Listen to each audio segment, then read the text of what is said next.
কত কিছুর স্বপ্ন দেখি, এটা করব ওটা করব, কাছের মানুষদের গর্ব হব,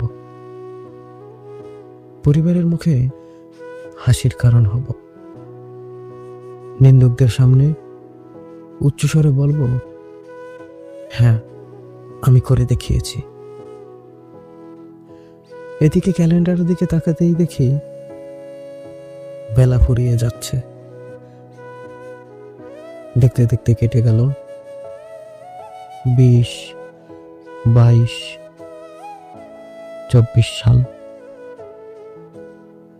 সূত্র সাপেক্ষে জানা হয়ে গেল পৃথিবীর নিয়ম অনিয়ম। শুধু বদলাতে পারিনি রোজ দেখে আসা সেই পৃষ্ঠা, যে পৃষ্ঠা একবার বদলাতে পারলেই পরের পৃষ্ঠায় লেখা আছে, দূরবীন থেকে চোখ সরাও, সুদিন তোমার পাশেই।